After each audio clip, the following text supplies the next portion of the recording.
अष्टमी के ही दिन सती देवी का प्राकट्य हुआ था, इसीलिए नवरात्रि में अष्टमी तिथि की बड़ी महिमा बताई गई है। नवरात्रि में देवी भागवत के अनुसार बताया गया है कि कन्या पूजन के कुछ नियम होते हैं और उन नियमों में आता है कि सबसे पहली बात नवरात्रि देवी का अनुष्ठान है। 4 नवरात्रियां वर्ष भर में आती है, 2 प्रत्यक्ष और 2 गुप्त नवरात्रि। इन चारों नवरात्रि में विधि विधान के साथ देवी का पूजन करना चाहिए, देवी की आराधना करनी चाहिए। नवरात्रि में विधि विधान से भगवती का पूजन करें।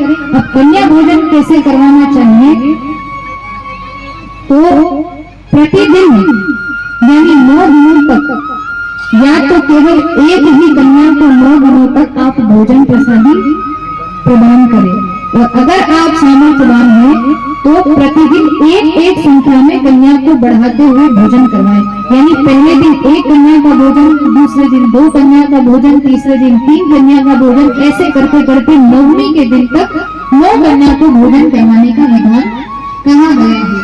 और ऐसा नहीं कि 1 से शुरू करें, बस ऐसा है कि आपने प्रथम दिन 5 कन्याओं को अगर भोजन करवाया है तो दूसरे दिन 5 दूनी 10, तीसरे तो जैसा नियम आप कर सके।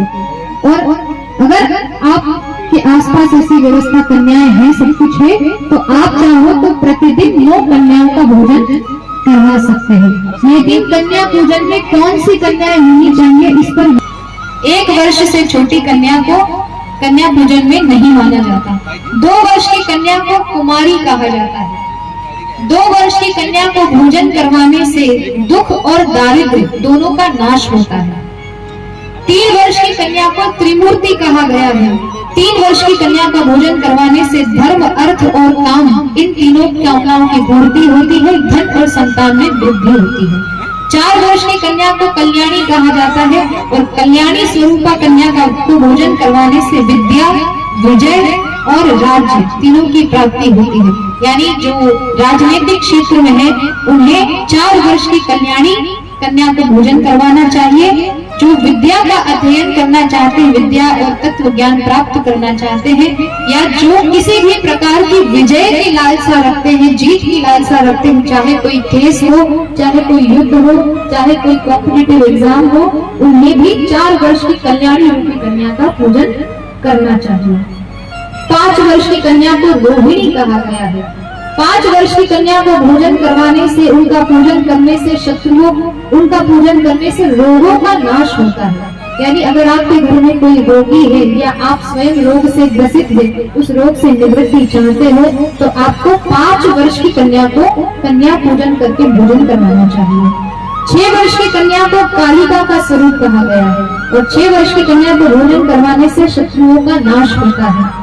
आजकल गुप्त शत्रु बहुत पाए जाते हैं जो कहीं न कहीं से किसी न किसी को नुकसान पहुंचाने का प्रयास करते ही रहते हैं। तो ऐसे अगर आपके भी कोई शत्रु हो तो उन पर शांति प्राप्त करने के लिए आप 6 वर्ष की कालिका रूपी कन्या को पूजन करके भोजन प्रसाद ग्रहण करवाएं। 7 वर्ष की कन्या को चंडिका का रूप कहा गया है। इन चंडिका रूपी कन्या का पूजन एवं भोजन करवाने से घर में धन और ऐश्वर्य में समृद्धि होती है। 8 वर्ष की कन्या को शांभवी कहा गया है। सम्मोहन की एक विद्या होती है जिसके माध्यम से लोगों को मोहित कर लिया जाता है। अगर आपके परिवार में कुछ ऐसा प्रभाव है सम्मोहन का, तो उससे आपको बचना है, या किसी भी प्रकार की तंत्र क्रियाओं से आपको बचना है, तो शांभवी यानी 8 वर्ष की कन्या को विधिवत रूप से पूजन करके भोजन करवाने से लाभ होगा। 9 वर्ष की कन्या को दुर्गा का रूप कहा गया है और इनका पूजन करने से जो क्रूर शत्रु होते हैं उनका विनाश होता है, अतः घर में शांति की प्राप्ति होती है और इस जन्म के बाद परलोक में भी सुख की प्राप्ति होती है। 10 वर्ष की कन्या को सुभद्रा कहा गया है। इनका पूजन करने से मनुष्य अपने सभी मनोरथों को सिद्ध करता है। 10 वर्ष की आयु के बाद की किसी भी बेटी को कन्या के रूप में पूजा नहीं जाता। यानी 2 वर्ष से लेकर के 10 वर्ष की आयु तक की ही बेटियों को आप कन्या पूजन में सम्मिलित कर सकते हैं। अब किनका पूजन नहीं करना चाहिए, तो ऐसी कन्याएं जिनका कोई अंगहीन हो, किसी का एक हाथ नहीं होता, किसी का एक पैर नहीं, ऐसी कोई भी कन्या हो तो उनको कन्या पूजन में सम्मिलित नहीं किया जाता। किसी को कोढ़ हो या किसी प्रकार का घाव हो, ऐसी कन्याओं को भी कन्या भोजन में सम्मिलित नहीं किया जाता। किसी कन्या कुछ होते हैं जिनके शरीर से दुर्गंध आती है, ऐसी कन्याओं को भी पूजन में नहीं रखा जाता। कुछ ऐसी भी कन्याएं होती जो बहुत बड़े बड़े परिवारों की होती, जिसमें 15-15, 20-20 बच्चे होते हैं। ऐसी एक पति पत्नी के यहाँ 10 बच्चे, 12 बच्चे, ऐसे कुल की कन्या को भी भोजन नहीं करवाया जाता। क्यों? क्योंकि वो सब काम को प्रकट करती हैं। काम वासना के कारण ही इतनी संतानें हुई, और जिस परिवार में काम का प्रभाव हो वहां की कन्या का पूजन नहीं करना चाहिए। जो जन्म से अंधी हो या जिसके बहुत रोग हो, जिनके शरीर पर बहुत बाल हो, ऐसी कन्याओं को भी कन्या पूजन में सम्मिलित नहीं किया जाता। जो रोगी है, जो रजस्वला धर्म से होती है, ऐसी कन्याओं को भी कन्या पूजन में सम्मिलित नहीं किया जाता। और जो समय से पूर्व जन्म ले लेती है, उनको भी कन्या पूजन में नहीं सम्मिलित किया जाता। देवी भागवत में ये स्पष्ट रूप से लिखा हुआ है। जो सुंदर है, सुंदर अंगों वाली है, दिखने में भी सुंदर है, रूपवान है और अच्छी है, शांत स्वभाव की है, ऐसी कन्याओं को कन्या पूजन में सम्मिलित किया जाता है। समस्त कार्यों की सिद्धि के लिए ब्राह्मण कन्या को पूजन करके भोजन करवाने का कहा गया है। विजय प्राप्त करना हो तो क्षत्रिय कन्याओं का भोजन करवाएं। अगर धन लाभ चाहिए तो वैश्य या शूद्र कन्याओं को भोजन करवाना चाहिए। अब जो कहते हैं कि आपके यहाँ पर तो देखो जात पात कितना बटा हुआ है, छुआछूत की बात है, उनके मुख पर ये तमाचा है। ये अगर ऐसा होता कि हम शूद्रों के साथ भेदभाव करते तो शूद्र कन्याओं का यहाँ उल्लेख भी नहीं मिलता। श्रीमद् देवी भागवत में स्पष्ट रूप से कहा है कि शूद्र कन्याओं का भी पूजन किया जाना चाहिए। अतः हम नहीं है जो जात पात में बंटते, ये दूसरे लोगों ने हमारे अंदर जात पात को भरा है। हम सबको समान मानते हैं, बस वर्ण व्यवस्था के प्रचार में लगे हैं।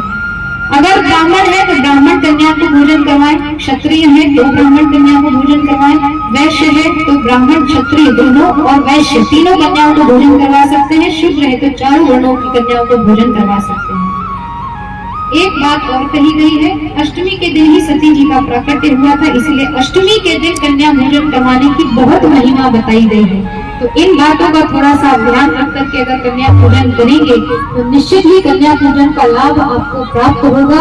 और श्रीमद् देवी भागवत में कहा है कि यदि कोई व्यक्ति नवरात्रि के 9 दिनों तक व्रत नहीं कर सकते तो ऐसी स्थिति में केवल सप्तमी, अष्टमी, नवमी 3 तिथियों को भी आपने व्रत धारण कर लिया तो संपूर्ण नवरात्रि के व्रत का फल आपको प्राप्त होगा। ये श्रीमद् देवी भागवत का उल्लेख जो मैंने आपको बताया। नवरात्रि का भी उत्सव बड़े धूमधाम से मनाना चाहिए। 9 देवियों की उपासना का ये उत्सव है, इसलिए देवी का पूजन, कन्या का पूजन विधि विधान से करके आप देवी को प्रसन्न करके सारी इच्छाओं को पूरी कर सकते हैं। इन्हीं बातों के साथ आज की इस कथा को श्री ठाकुर जी के चरणों में अर्पण करेंगे। कल हम भगवान शंकर और पार्वती मैया का विवाह बड़े ही धूमधाम के साथ मनाएंगे।